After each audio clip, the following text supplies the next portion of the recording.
I'm curious, given that you are on the front lines, what is your conversation like and what is the feedback from your colleagues when you talk to them about salt therapy while they're on the front line with you about all this?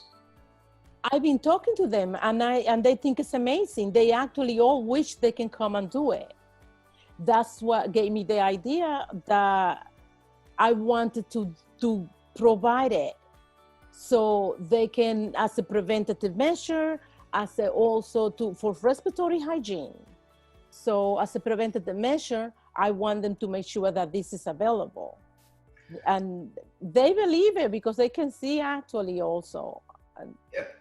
Have you elevated at all to the facility in which you're working at, where if you had a salt booth somewhere, that it would be something of interest to them to look at how I have not given that idea, but that is a great idea. I've been talking to the pulmonologist for a while.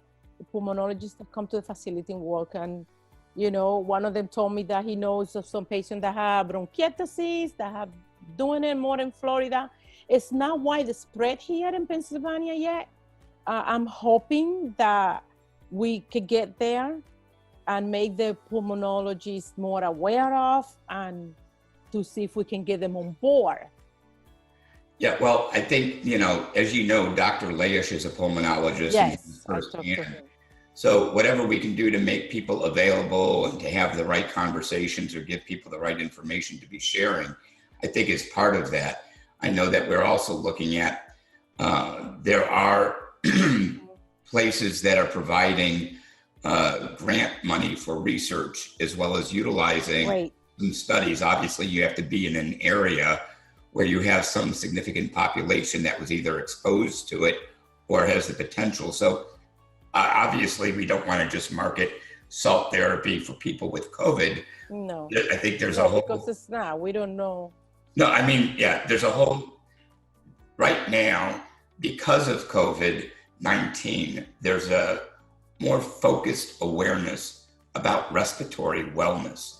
And while salt therapy has always been positioned as a non-invasive complementary treatment, now that it's on top of mind for people about taking care of these respiratory droplets and immune system and the health of our lungs, you would think that we could be positioning now for people to be really aware and wanting to at least try it, make it part of their... I believe it.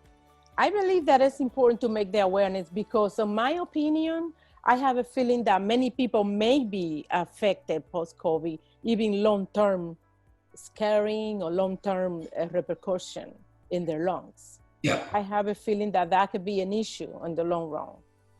I don't feel my lungs the same.